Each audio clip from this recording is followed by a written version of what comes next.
नमस्कार दोस्तों, आज मैं इस वीडियो में आपको बताऊंगा कि अगर आपका बैंक अकाउंट है किसी प्राइवेट बैंक में और आपने अगर फिक्स डिपॉजिट भी करवा रखा है तो जो फिक्स डिपॉजिट का अमाउंट है वो आपके मिनिमम एवरेज बैलेंस जो मंथली रखना है उसमें कैलकुलेशन नहीं होता। प्लस मैं आपको ये बताऊंगा मंथली एवरेज बैलेंस बैंक किस तरीके से कैलकुलेट करता है और आपको किसका प्रिकॉशन रखना है। देखिए, सबसे पहली बात कि भारत में सिर्फ स्टेट बैंक ही और एक दो ऐसे बैंक है जहां पर जीरो बैलेंस रखना होता है, नहीं तो लगभग हर बैंक अकाउंट में, सेविंग बैंक अकाउंट में किसी में 5,000, किसी में 25,000, किसी में 20,000 इस तरीके से मंथली एवरेज बैलेंस रखना होता है। अगर आप मंथली एवरेज बैलेंस नहीं रखते तो आपके ऊपर पेनल्टी कटती है।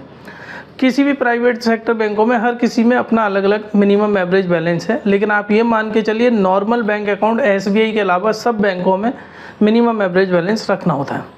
अगर अब आपकी FD बनी हुई है उस बैंक में और आपने मिनिमम एवरेज बैलेंस नहीं रखा अपने सेविंग अकाउंट में तो आपके ऊपर पेनल्टी लगेगी, क्योंकि कई लोगों को ये गलतफहमी हो जाती है कि जो फिक्स डिपॉजिट में जो बैलेंस है वो भी उनके मिनिमम एवरेज बैलेंस में कैलकुलेट हो जाता है। ऐसा नहीं होता। अब मैं आपको बताता हूँ कि मिनिमम एवरेज बैलेंस किस तरीके से आप खुद अपने लिए कैलकुलेट कर सकते हो।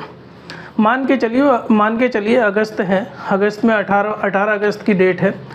अब आपको ये कैलकुलेट करना है कि 18 अगस्त के बाद अगले 12 दिनों में आप अपने बैंक अकाउंट में कितना पैसा रखें जिससे कि आपके ऊपर चार्ज ना लगे, पेनल्टी ना लगे। आप उसकी एक एक्सेल शीट बना लीजिए, देख लीजिए कि एवरेज बैलेंस क्या क्या रहा है। जैसे मैंने एग्जांपल के लिए 1 से 5 अगस्त तक अकाउंट में क्लोजिंग बैलेंस 2,000 था, 6 से 10 अगस्त 3,000, 11 से 15 अगस्त 5,000 और 15 से 18,000 1,000। तो इस तरीके से टोटल क्लोजिंग बैलेंस निकाल लीजिए, मल्टीप्लाई कर दीजिए उस दिन से। अब आप यहाँ देख सकते हैं मेरा 53,000 रुपये क्लोजिंग बैलेंस आया 18 तारीख का, लेकिन मुझे 5,000 रुपये रखना था तो 31 तारीख से 5,000 यानी 1,55,000 मेरा टोटल क्लोजिंग बैलेंस होना चाहिए था, जो कि 53,000 है। तो अब मैं क्या करूँगा कि उसका यानी कि मुझे 1,02,000 रुपये रखना पड़ेगा बाकी के दिनों में। तो उस तरीके से मैं अगर 13 दिन का देखूं तो एवरेज बैलेंस मुझे 7,846 रुपये का रखना पड़ेगा।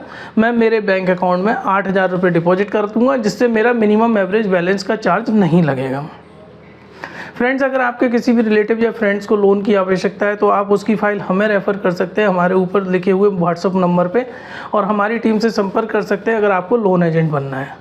फ्रेंड्स, मैंने इस वीडियो में बताया हुआ है कि स्टेट बैंक ऑफ इंडिया में आप घर बैठ के किस तरह नॉर्मल सेविंग अकाउंट खुलवा सकते हैं योनो ऐप के माध्यम से। मैंने पूरा लाइव डेमो बताया है, आप ऊपर क्लिक करके देख सकते हैं। धन्यवाद।